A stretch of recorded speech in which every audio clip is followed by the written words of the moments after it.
So hey homies, welcome back to another video of perfect world and I hope कि तुम लोग बहुत ही ज्यादा अच्छे और मजे में होगे। एंड आई नो कि मेरी आवाज बहुत ही वियर्ड साउंड कर रही होगी और वो इसलिए क्योंकि बीते 3 दिनों में मेरी हेल्थ और ज्यादा खराब हो चुकी है और गला का तो तुम पूछो ही मत। और उम्मीद है कि तुम लोग थोड़ा झेल लोगी। तो चलो फिर बिना किसी देर के आज के इस वीडियो को शुरू करते हैं। सो होमीज, जैसा कि हमने लास्ट एपिसोड में देखा था जहाँ पर शी हाओ का सामना यहाँ लिटिल हेवनली किंग से हो जाता है और वो आते साथ ही शी हाओ से कहता है कि यार मेरा आर्मर ना मुझे वापस कर दो, क्योंकि मैं जानता हूँ कि ये तुम्हारे काम का तो है नहीं। पर अपना शी हाओ जिस चीज पे हाथ जमा लेता है उसे आसानी से कहाँ लौटाता है, वो भी मुंह पे कहता है कि अगर तुम्हें ये चीज चाहिए तो पहले तुम मुझसे माफी मांगो, या फिर अगर तुम्हारा स्टेटस तुम्हें ऐसा करने से रोक रहा है तो फिर मैदान में आओ और मुझसे लड़ो, मुझे हराओ और ये चीज ले जाओ। यहाँ पर हम देखते हैं कि लिटिल हेवनली किंग खुद तो लड़ना नहीं चाहता था, क्योंकि वो जानता है कि उसकी जो पावर है वो इस वक्त अनस्टेबल है। इवन की एक डिवाइन आर्मर भी उसके पावर को सप्रेस नहीं कर सकता। इसी वजह से वो यहाँ अपनी जगह अपना ही एक जूनियर ब्रदर वूडी से कहता है कि तुम मेरी जगह पर इससे फाइट करोगे। जहाँ पर हम देखते हैं कि दोनों ही बैटल अरीना में आ जाते हैं और यहाँ पर शी हाओ पर पहले तो वूडी भारी पड़ता है, लेकिन जब शी हाओ यहाँ पर अपना 6 पैथ ऑफ रीइंकार्नेशन साइकिल के ट्रांसफॉर्मेशन का यूज करता है तो यहाँ पर उसकी अकल भी ठिकाने लग जाती है और वो समझ आता है कि शी हाओ हल्के में ली जाए ऐसा बंदा है नहीं। और अगले ही पल शी हाओ यहाँ पर उसे अपने पैरों से कुचलते हुए कहता है कि अब बताओ कि किसमें ज्यादा दम है।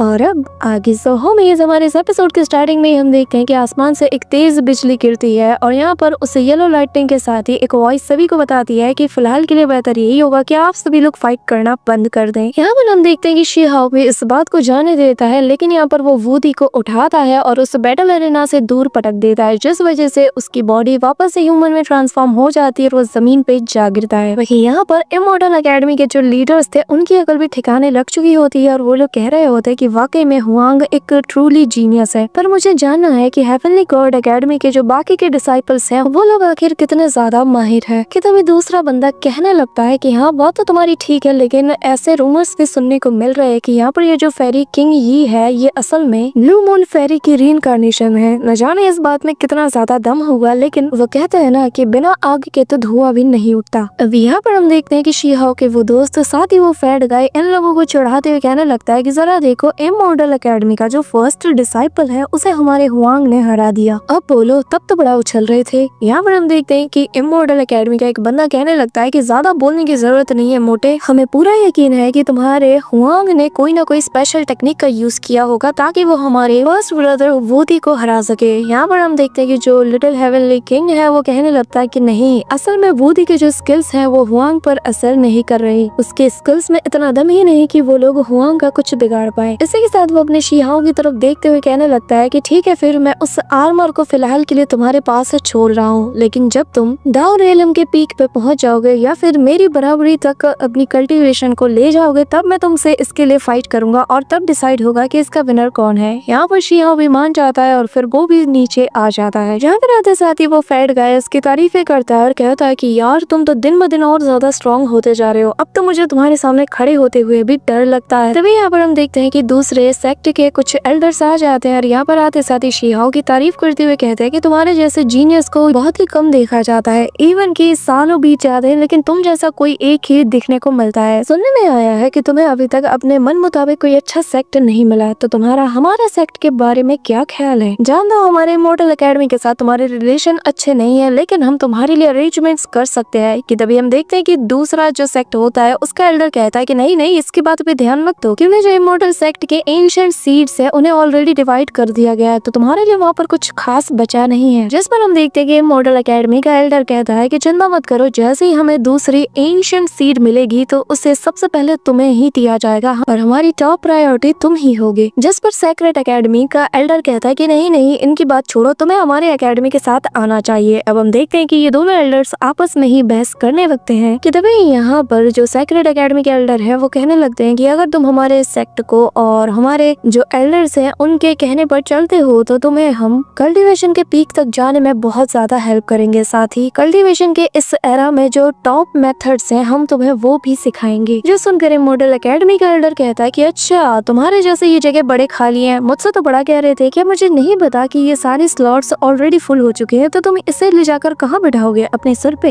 ये सुनते साथ ही जो सेक्रेट एकेडमी का एल्डर है वो तो मुंह बना लेता है, लेकिन शिया अपने मन में कहता है कि अगर मैं इन दोनों में से किसी किसी भी एक को चुनता हूँ तो मेरे लिए मुश्किलें बढ़ जाएंगी, क्योंकि मैं वहाँ जाकर सिर्फ एक पैथ को ही कल्टीवेट कर सकता हूँ जो कि मैं नहीं चाहता। इसी के साथ शीहाओ यहाँ पे स्माइल करते हुए कहता है कि माफ कीजिएगा, लेकिन मैं जानता हूँ कि दोनों ही एकेडमी ऑलरेडी बहुत से जीनियस डिसाइपल से फुल हो चुकी हैं, और वैसे भी जो चीज आप जैसे बड़े एकेडमी मुझे दे सकती है वो तो मैं वैसे भी हासिल कर ही लूंगा। यहाँ पर ये सुनते साथ ही जो फर्स्ट एल्डर होते हैं वो कहते हैं कि हुआंग, क्या तुम ये कहना चाहते हो? कि तभी शीहाओ यहाँ पर कहता है कि मैंने डिसाइड कर लिया कि मैं मेरे इस हेवनली गॉड एकेडमी में ही रहूंगा। जो सुनकर यहाँ पर सभी लोग हैरान थे, और फिर शीहाओ अपने मन में कहता है कि वैसे भी वो मिस्टीरियस से एल्डर्स मुझे वैसे भी गाइड करेंगे, मैं जानता हूँ। इसी दौरान हम यहाँ पर उसी एंशिएंट बर्ड को देखते हैं जो कि यहाँ से शीहाओ की बात को सुनकर हवा में बहुत तेजी से फ्लाई करते हुए उस एंशिएंट केव की तरफ रवाना हो जाता है, जिसके बाद वो एक फिश में कन्वर्ट हो जाता है। वहीं दूसरी तरफ हम यहाँ पर किंग यी और उसी प्रिंसेस वॉर गॉड को भी देखते हैं, जहाँ पर ये सभी लोग इमॉर्टल एकेडमी को चूज करते हैं और उनके साथ यहाँ से चले जाते हैं। कि तभी हम उसी फैट गाय को देखते हैं, जहाँ पर वो शीहाओ से कहने लगता है कि मेरे भाई, तुमने दोनों पैथ को साथ में कल्टीवेट करने का डिसीजन लिया है जो कि बहुत ही ज्यादा डेंजरस है। मेरे ख्याल से तुम्हें इस बारे में दोबारा सोचना चाहिए, बाकी तुम्हारी मर्जी। इसी के साथ हमें कुछ दिनों बाद का सीन दिखाया जाता है, जहाँ पर शीहाओ उसी केव के सामने मौजूद होता है। यहाँ पर वो कल्टीवेट कर रहा था कि तभी यहाँ पर उसे उसी एल्डर की बात याद आती है, जहाँ पर उसने उसे 10 दिन का टाइम दिया था और कहा था कि अच्छे से सोच लो कि आखिर तुम्हें क्या करना है, और जिसके बाद तुम यहाँ पर आकर मुझसे मिलना। यहाँ पे हम शीहाओ को देखते हैं, जहाँ पर वो इन ट्रेजर्स को देखकर कहता है कि क्या मैं इनके जरिए से एंशिएंट इमॉर्टल मेथड के पीक तक पहुँच सकता हूँ, या मैं सच में इनके जरिए से सारे लिमिट्स को तोड़ सकता हूँ और फिर अल्टीमेट मेथड्स को अचीव कर सकता हूँ। यहाँ पर हम देखते हैं कि तभी उसी एल्डर की आवाज आती है, जो कि शीहाओ के सवाल सुनकर कहता है कि बाकी में लड़के तुम बहुत ही ज्यादा जिज्ञासु हो, और होना भी चाहिए, क्योंकि जो तुम्हारे एम्बिशंस हैं ये बहुत बड़े हैं। लेकिन जैसे कि हम फिशिंग करते हैं तो सबसे पहले उस मछली के नेचर को समझते हैं और फिर वैसे ही एक्शन लेते हैं, जिसके बाद फाइनली हम उस मछली को पकड़ लेते हैं। इसके बाद ये एल्डर कहने लगता है कि बच्चे, अगर तुम्हारे पास टाइम है तो क्या तुम मेरे साथ फिशिंग करना चाहोगे, मेरे साथ यहाँ पे वक्त बिताना चाहोगे? बताओ बच्चे, क्या तुम्हारे अंदर इतना सब्र है? यहाँ पर हम देखते हैं कि ग्रैंड एल्डर की बात सुनते साथ ही अगले ही पल शीहाओ उनके पास पहुंच जाता है और फिर वहाँ पर बैठकर रिस्पेक्ट के साथ उनसे कहते हैं कि ग्रैंड एल्डर, मैं यहाँ पर आपसे सीखने के लिए आया हूँ, तो ये डिसाइपल तब तक यहाँ से नहीं उठेगा जब तक कि वो आपके साथ नॉलेज को शेयर ना कर ले। इसी के साथ यहाँ पे शीहाओ अपनी भी फिशिंग रॉड को बाहर निकालता है और यहाँ पर दोनों हाथ से फिशिंग करना शुरू कर देता है, जो देखकर वो ग्रैंड एल्डर कहते हैं कि एक रॉड से मछली पकड़ना वैसे ही मुश्किल है और तुम 2 रॉड्स का यूज कर रहे हो। जिस पर शीहाओ कहता है कि मैं 2 रॉड्स के जरिए से एक से ज्यादा मछली पकड़ सकता हूँ, तो भला मैं ऐसा क्यों ना करूँ? जिस पर वो ग्रैंड एल्डर बताते हैं कि जो कल्टीवेशन पैथ को तुम फॉलो कर रहे हो वो दोनों पैथ भी बिल्कुल इसी फिशिंग रॉड की तरह है। एक को सीखना वैसे ही मुश्किल है, लेकिन नामुमकिन कुछ भी नहीं है। इसी के साथ ग्रैंड एल्डर बताने लगते हैं कि तुमसे पहले बहुत से यहाँ पर आए जिन्होंने सोचा कि वो दोनों पैथ को साथ में कल्टीवेट करेंगे, लेकिन किसी को भी ठीक से कामयाबी हासिल नहीं हुई। तो तुम्हें क्यों लगता है कि तुम उन सभी से डिफरेंट हो और तुम उन्हें भी सरपास कर दोगे? जिस पर शीहाओ कहता है कि मैं जानता हूँ कि मुझसे पहले इस दुनिया में बहुत से लोग आए होंगे जिन्होंने कोशिश किया होगा, लेकिन मुझे इससे फर्क नहीं पड़ता कि वो किस रास्ते पर चले हैं। मैं खुद अपने हाथों अपनी बॉडी से इस चीज को, इस रास्ते को एक्सपीरियंस करना चाहता हूँ और खुद देखना चाहता हूँ कि आखिर इसका अंत क्या होता है। यहाँ पर ये सुनते साथ ही ग्रैंड एल्डर भी इससे इम्प्रेस हो जाते हैं कि तभी वो कहने लगते हैं कि तुमने इन दोनों रॉड्स पे जिस चारे का यूज किया है वो हाई क्वालिटी का नहीं है, तो आखिर तुम मछली को कैसे पकड़ोगे? हाँ, और साथ ही ये जो रॉड तुमने यूज किया है ये कमजोर भी है, तो इससे मछली पकड़ना तो दूर की बात है, तुम यहाँ पर जितने भी क्रिएचर्स है उन्हें और डरा दोगे। यहाँ पे हम देखते हैं कि शीहाओ की जो फिशिंग रॉड होती है उसमें कुछ हलचल शीहाओ को फील होती है और वो उसे टाइटली होल्ड कर लेता है, लेकिन अगली बार उसकी फिशिंग रॉड टूट जाती है। कि तभी ग्रैंड एल्डर कहते हैं कि देखा, जैसा कि मैंने कहा था। यहाँ पर उससे टूटी हुई रॉड को देखकर शीहाओ को अपने दोस्त नजर आते हैं। वो कहने लगता है कि एक टूटी हुई रॉड यानी कि इसने पर्याप्त टफनेस नहीं है, इसी वजह से ये टूट गया। लेकिन तब क्या होगा कि अगर मैं एक सुप्रीम क्वालिटी के चारे को यूज करूँ? यहाँ पर ये कहते साथ ही वो एक बहुत ही पावरफुल ट्रेजर को बाहर निकालता है और कहता है कि इसके बारे में आपका क्या ख्याल है? जिसे देखकर ग्रैंड एल्डर कहते हैं कि हाँ, ये चीज अच्छी है और ये चारा बहुत ही अच्छी क्वालिटी का है, लेकिन ये फिर भी इनफ नहीं, क्योंकि इस पानी के अंदर जो क्रिएचर्स है वो 10 मिलियन ईयर्स से भी पुराने हैं। और अब मुझे देखो, यहाँ पर हम देखते हैं कि वो इमीडिएटली अपने उसी फिशिंग रॉड को पानी में डालते हैं और वही सेकंड्स में ही एक बहुत ही रेयर से टर्टल को बाहर निकालता है, जिसे देखते साथ ही शीहाओ कहने लगता है कि ये तो 8 ट्रेजर टर्टल में से एक है, लेकिन मैं हैरान हूँ कि आपने बिना चारे का यूज करके ही इसे पकड़ लिया। जिस पर ग्रैंड एल्डर हंसते हुए कहने लगते हैं कि हाँ, यहाँ पे कुछ ऐसे क्रिएचर्स भी हैं जिनके लिए तुम्हें चारे का यूज करने की जरूरत नहीं है। जिसके बाद वो फिशिंग रॉड शीहाओ को देते हैं कि ये जो क्रिएचर्स तुम देख रहे हो ये बहुत बहुत ही ज्यादा एरोगेंट और ग्रीडी है। ये लोग देखते नहीं है कि इनके सामने क्या है, बस टूट पड़ते हैं और फिर पकड़े जाते हैं। और जिसका मतलब ये कि तुम्हें कभी कभी अपने शिकार को पकड़ने के लिए तुम्हें चारे की जरूरत नहीं है, लेकिन तुम्हें खुद एक चारे की तरह एक्ट करना होगा। यहाँ पर ये सुनते साथ ही शी हाओ समझ जाता है और कहने लगता है कि आपके कहने का मतलब ये है कि मुझे खुद को किसी सीड की तरह यूज करना है, जिससे मैं उस मेथड को सीख सकूं, जबकि मुझे सीड की जरूरत ही नहीं पड़ेगी। जो सुनकर ग्रैंड एल्डर बहुत ही ज्यादा खुश हो जाते हैं और कहने लगते हैं कि तुम्हारे सोचने समझने की शक्ति बहुत ही ज्यादा कमाल की है और वाकई में तुम ट्रू जीनियस कहलाने के लायक हो। और फिर वो अपनी दाढ़ी खुजाते हुए कहने लगते हैं कि तुम्हें किसी इमॉर्टल सीड की जरूरत नहीं है, बल्कि खुद को ही एक इमॉर्टल सीड की तरह यूज करो और अपने आप को रिफाइन करो। और जैसे ही तुम अपने ट्रू सेल्फ को रिफाइन कर लोगे, तुम कामयाब हो जाओगे। यहाँ पर ये सुनते साथ ही शी हाओ कहता है कि क्या मुझसे पहले कभी किसी ने इस मेथड का यूज किया, क्या उसे कामयाबी हासिल हुई?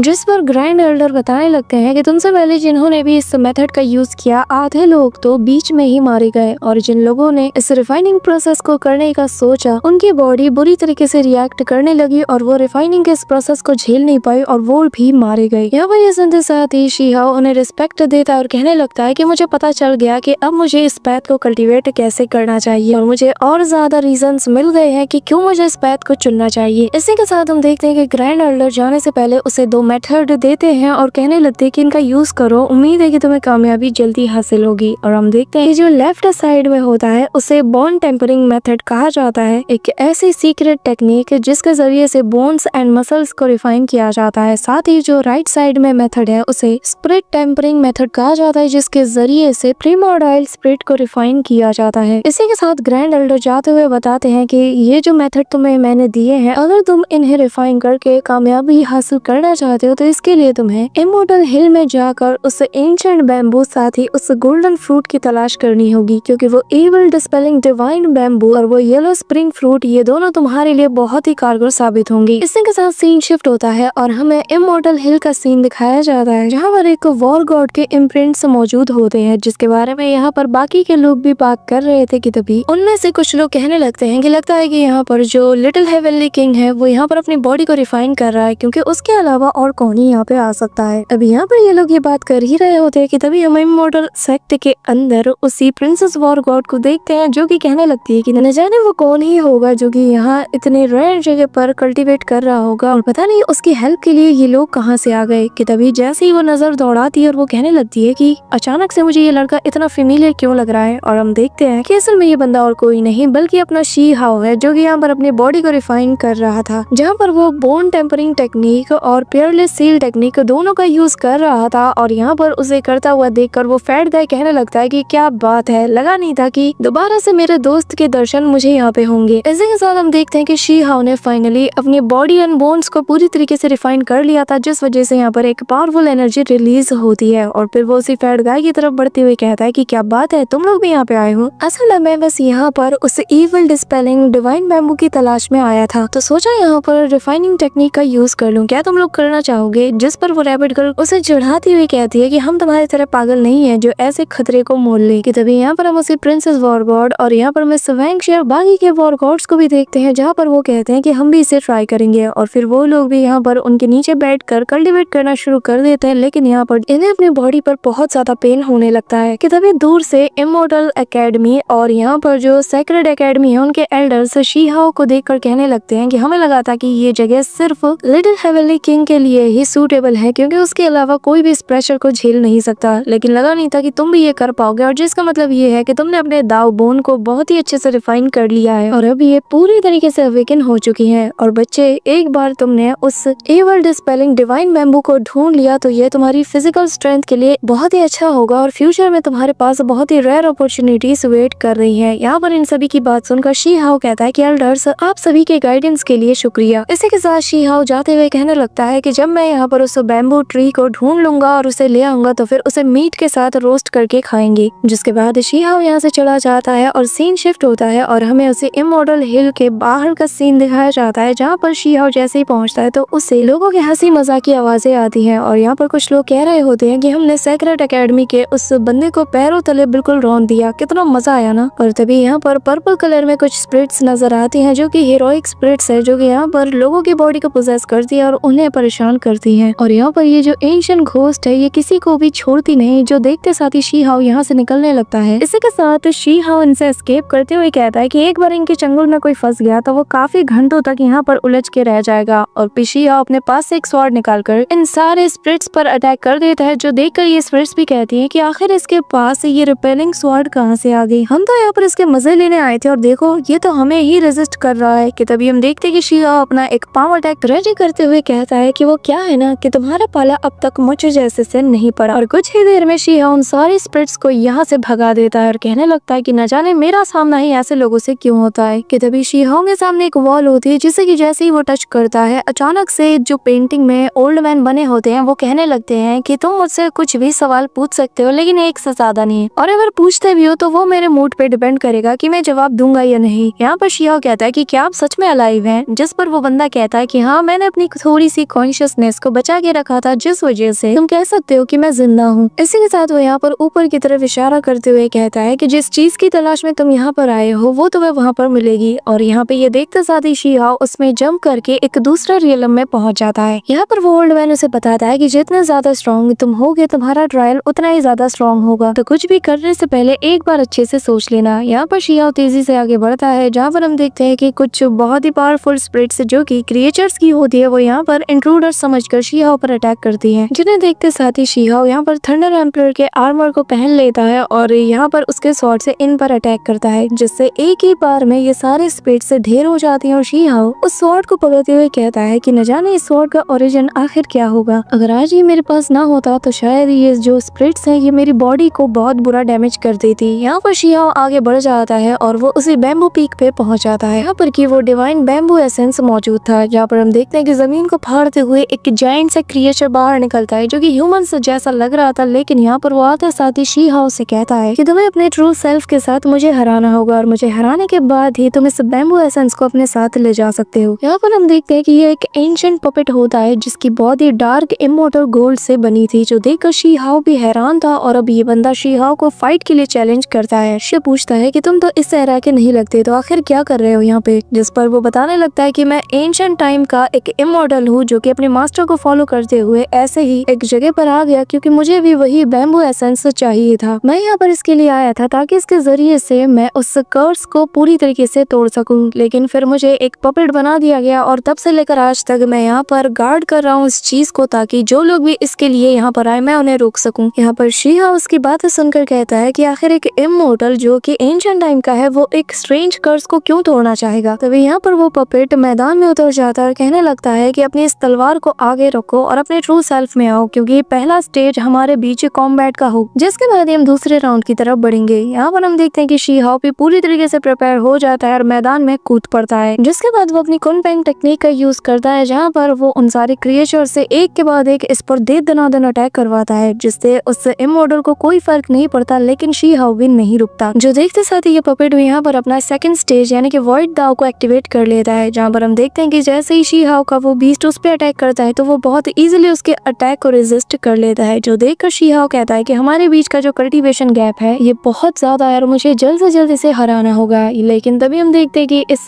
पपेट के अंदर से बहुत से हाथ निकलते हैं जो कि शी हाओ को पकड़ने के लिए दौड़ते हैं, लेकिन शी हाओ भी उनसे डॉज करते हुए एक सही दूरी पर जाने की कोशिश करता है, लेकिन तब तक ये सारे हाथ उसे जकड़ लेते हैं। पर अगले ही पल शी हाओ उन सभी से खुद को आजाद कर लेता है और इमीडिएटली अपने 6 पैथ ऑफ रीइंकार्नेशन को यूज करता है, और उसका यूज करते साथ ही यहाँ पर स्क्रोल में से बहुत से चेन्स निकलते हैं जो कि आकर इस पपेट को जकड़ना शुरू कर देते हैं। यहाँ पर हम देखते हैं कि दोनों के बीच धुआंधार फाइट होती है और शी हाओ को भी बराबरी की टक्कर मिल रही थी। कि तभी यहाँ पर शी हाओ एक ब्लैक होल जैसे अटैक को प्रिपेयर करते हुए उसके तरफ थ्रो कर देता है, जिस वजह से वो उसके अंदर समा जाता है। लेकिन अगले ही पल शी हाओ के सामने ही वो उस पूरे अटैक को डिस्ट्रॉय करते हुए सेम अटैक प्रिपेयर करते हुए कहता है कि अब बैटल का लेवल अपग्रेड होगा और अब मुझे मेरे लेवल को बढ़ाना होगा। और फिर वो स्लैश मिरियलम का यूज करता है, जहाँ पर हम देखते हैं कि इसकी पावर और ज्यादा बढ़ जाती है। तभी यहाँ पर शी हाओ 6 पैथ ऑफ रीइंकार्नेशन स्क्रोल का यूज करता है, जिसके अंदर से एक बड़ा सा हाथ निकलता है जो कि इस पपेट को जकड़ लेता है। लेकिन अगले ही पल वो पपेट यहाँ पर कहने लगता है कि हम इमॉर्टल्स को टाइम लॉस से डरने की जरूरत नहीं है, और फिर वो दोबारा से उसके सामने आकर उस पर अटैक करते हुए कहता है कि 4th स्टेज एस्केप मिरियलम एक्टिवेट। और ये कहते साथ ही वो शी हाओ पर बिजली की स्पीड से अटैक करता है, जिससे शी हाओ भी जमीन पे गिर जाता है। लेकिन यहाँ पर वो पपेट फिर भी नहीं रुकता और वो अपनी ट्रू बॉडी से उस पर दे दनादन मुक्कों की बारिशें करता है, जिस वजह से शी हाओ को पलटवार का मौका नहीं मिल पाता और वो कहने लगता है कि क्या वाकई में यही अंत है, क्या मैं इतना लाचार हूँ कि मैं कुछ नहीं कर सकता। जिस पर वो पपेट बताता है कि हाँ, तुम यहाँ से एस्केप नहीं कर सकते, सिर्फ ट्रू इमोर्टल ही इस इमोर्टल डोमेन में एंटर हो सकते हैं। ये सुनते साथ ही शी-हाओ को कुछ बातें याद आती है जहाँ पर कहा गया था कि अगर तुम्हें इन सारे ट्रायल्स को पास करना है तो तुम्हें प्रेजेंट और पास्ट दोनों के जो भी तुमने अब तक प्रोग्रेस किया है उन्हें सरपास करना होगा। जो याद करते ही शी-हाओ कहता है कि अगर मैं एक फिजिकल कॉम्बैट में इस बंदे को नहीं हरा सकता तो फिर मैं आगे कैसे बढ़ सकता हूँ, मैं इस ट्रायल को कैसे कंप्लीट कर सकता अगर मैं इसे ही नहीं हरा सकता। जिसके बाद शी-हाओ यहाँ पर डिवाइन पूल की लिक्विड का यूज करता है जिस वजह से उसकी इंजरीज हील होने लगती है और फिर वो लाइफ एंड डेथ साइकिल का भी यूज करता है, जो देखते साथ ही वो पपेट भी शी-हाओ पे टूट पड़ता है और वो इमीडिएटली शी-हाओ के उस लाइफ एंड डेथ वीर पर अटैक करने जाता है। लेकिन अगले ही पल शी आसपास इतना पावरफुल बैरियर बन जाता है कि यहाँ पर उसका पंच उसे हिट तक नहीं होता और शी-हाओ अपने दिमाग को शांत करते हुए उस लाइफ एंड डेथ साइकिल की पावर का यूज करके सच्चाई का पता लगाने की कोशिश करता है, जहाँ पर उसे ग्रेट एल्डर की बातें भी याद आती है, जहाँ पर वो बताता है कि लाइफ एक ड्रीम है लेकिन जो ग्रेट दाओ है वो ट्रूथ है और ग्रेट दाओ इटर्नल है जो कि कभी भी नहीं बदलने वाला। जिसके बाद शी-हाओ यहाँ पर इतनी पावरफुल एनर्जी को रिलीज करता है कि यहाँ पर उस पपेट के आसपास दो पावरफुल व्हील्स बन जाते हैं और फिर शी-हाओ कहने लगता है कि ये मेरा पाथ है और ये मेरी ताकत है। जिसके साथ ही वो यहाँ पर उस पपेट को क्रश करने लगता है, लेकिन वो पपेट भी अपने दोनों हाथों से उन पावरफुल व्हील्स को रोकने की कोशिश करता है और कहता है कि न जाने इसके अंदर इतनी ताकत अचानक से कहां से आ गई। यहाँ पर हम अगले ही पल देखते हैं कि शी-हाओ के उस अटैक की वजह से उसकी बॉडी डिसॉल्व होने लगती है और कहने लगती है कि बच्चे, तुम इस ट्रायल में पास हो चुके हो, तुमने अपना रास्ता बना लिया है। इसी के साथ शी-हाओ नॉर्मल फॉर्म में आकर उस बीट को अपने पास रखने लगता है कि तभी वो कहने लगता है कि मुझे इसमें जो डेथ की है उसे रोकना होगा। तभी शी-हाओ कहने लगता है कि अगर यहाँ पे जिंदगी है तो यहाँ पर मौत भी जरूर होगी और हम देखते हैं कि अचानक से वो लाइफ एंड डेथ का जो साइकिल होता है वो घूमना शुरू कर देता है और शी-हाओ ये देखकर हैरान था और कहने लगता है कि इस वर्ल्ड में यिन और यांग डायग्राम कभी भी शो नहीं करता, तो आखिर ये कैसे हो सकता है। लेकिन अगले ही पल शी-हाओ उसकी एनर्जी को अब्सॉर्ब कर लेता है कि तभी यहाँ पर शी-हाओ ने वाकई में अपने न्यू पाथ को अवेकन कर लिया था, जिस वजह से यहाँ का मौसम बदलने लगता है और जो देखकर शी-हाओ जोर जोर से हंसता है और कहने लगता है कि फाइनली मैंने अपने खुद के पाथ को अवेकन कर लिया और उस लाइटनिंग एनर्जी की तरफ देखते हुए कहता है कि चलो अब शुरू करते हैं। So that's it for today guys. I hope कि तुम सबको आज की वीडियो काफी ज्यादा पसंद आई होगी। अगर हाँ तो वीडियो को लाइक करना, चैनल पे नए हो तो सब्सक्राइब करना। तो मिलते हैं नेक्स्ट वीडियो में, तब तक के लिए बाय।